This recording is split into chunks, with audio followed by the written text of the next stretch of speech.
Alright guys, so welcome back. Now you know I've been taking apart the 92 and I'm about 2 weeks away. It's mid-September. I've got myself a personal deadline that I want to start on the 80 Coupe around the first weekend in October. So I'm really about 3 weeks out. I really want to get the 92 up and out of here. I'm getting a new trailer this week, so I'm going to put it on there so I can get it out of here. I'll get my tractor with the forks and yank this sucker out. So what's left in the car has got to be the fuel system, so the tank, the lines, all the way up to the engine. I have the rear axle in there. You can see kind of under there, I got the sway bar out, I've got the quad shocks out, so I need to get the rear springs, the lower control arms, and then pretty much from there, just any of the minuscule stuff all the way up. So I'll get the drive shaft out. I'm going to take the engine and transmission out as one piece, just a lot easier that way, so I need to get the exhaust out, and I guess that's really it. Any minuscule wiring, the ECU, all that stuff will come out also. So let's get started and get this thing ready to go so I can get it out of here and get on to the 80 Coupe, the joked man. Alright, so fuel tank is out. Pretty simple.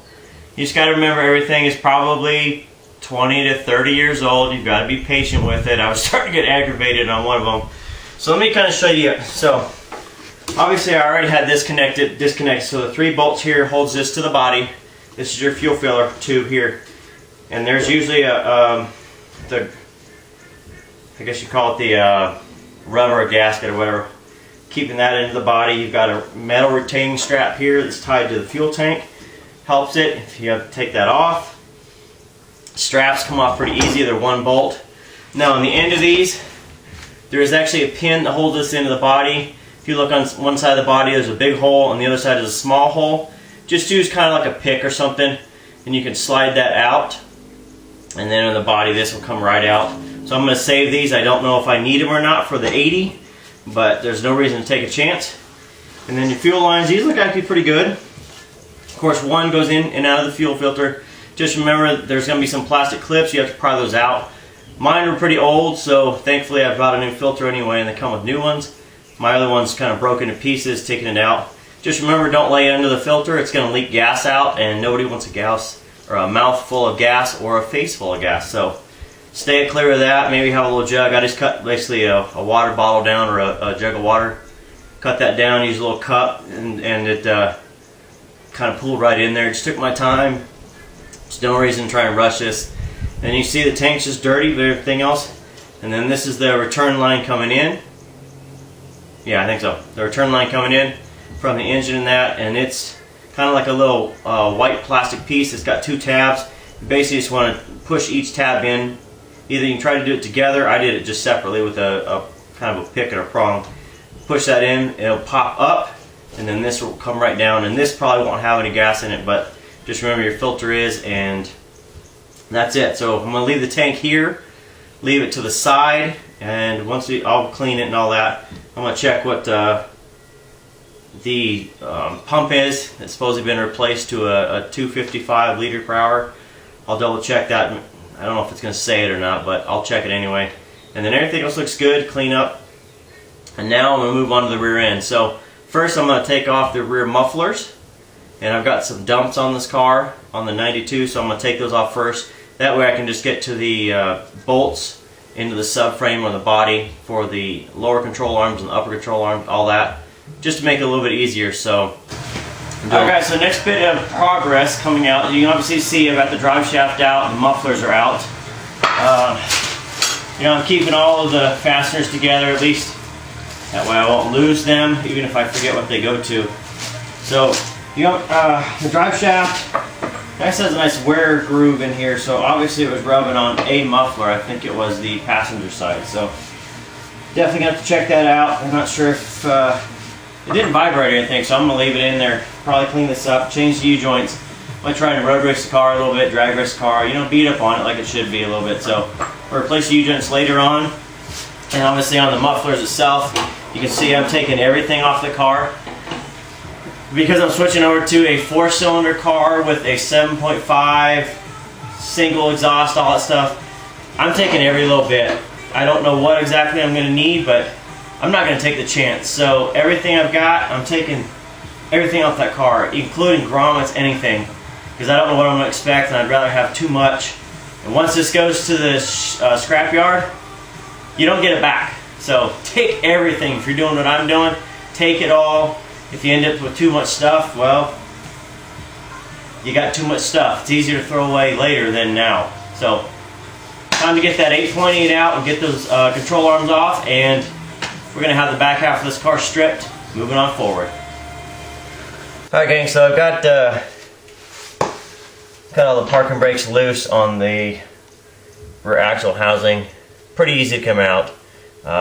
Since I don't have the piece up here done, the cables will come off the balancer up underneath once the drive shaft's out and the exhaust out and all that. It's really pretty easy. So last thing I've got to do is get the lower control arms off. These I think are the originals because the bushings look original. So this is 14, 24 years. 24 years old, and these things are on there. They're pretty rusty, so I've hit them with some PV plaster, and I'm going to call it good for the day. And just let those sit overnight or till the next time I get back to it and give it another go, and then we'll continue moving on. Getting the engine transmission out next, get the mid-pipe off, get all that. And we're going to keep stripping this baby out until it's done and gone. Until next time.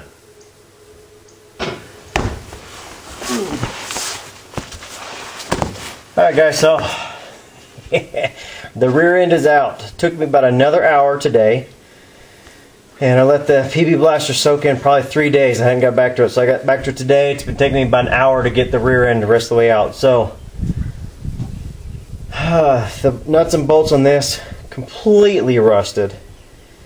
Tried to use an impact on it. I think the bolts just giggled. They didn't even budge. So you get out the 18-inch crowbar, you get the sockets on them, and then I think I was pulling on the back rear bumper support and using my foot trying to squat the damn things off. So eventually they came off. Thankfully I was able to get them out. Looks like the upper control arm on the left side is damaged, obviously from the accident. I'll have to get a new one of those to replace. Unless the 80s are the same, I'll double check that, but if they are, that should be in good shape. I'll just swap them over to the 8.8 from the 7.5 that came in the 80s. So next up from here, I'm going to do a little cleaning, just trying to keep nice and tidy along the way, put some tools together to make sure I don't lose anything, keep them in my little tool bag. Then I'm going to move up to the exhaust. So moving on.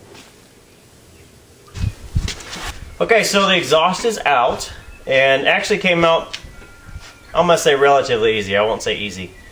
So I don't know how these things go in together from the factory, but my goodness, trying to put these things in is not exactly fun. So you obviously got factory H-pipe, which is heavy. Of course, it's got all the metal.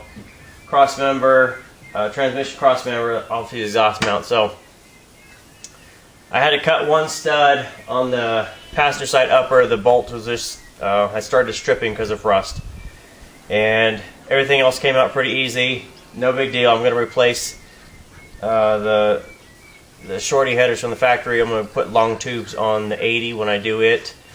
There's no reason, I guess, really not to. And then I'm going to replace the H-pipe, obviously, going from a Cat factory H-pipe to a off-road H-pipe. I'm not really interested in the X. I like to do H, so I'll just do that. Probably all BBK. Seems to be a good fit company for a good price. So see what's going on there. And I'm going to put the Dynamax and the dumps back on from the 92 over to the 80. I know they'll bolt right on and everything. So everything's in good shape. Came apart easy. Just need to clean it up as I go, which is par for the course, I think, when you get a car of this vintage. It's going to be dirty. So the last bit, I've got the transmission under there. It's being held up by a jack stand just till I get to taking the engine out. And right now it is time to really, I guess, bite the bullet, break the fluids loose, start getting the coolant out of the car, get the radiator out, all that other stuff. It's time to get that front piece out and be done. So this section is ready to go. It's time to get that last little push, and then the body, it's out of here. It's gone. So, and then I'm going to take the 80 apart, start getting it going, and it's time to get it on. So we'll see you next time.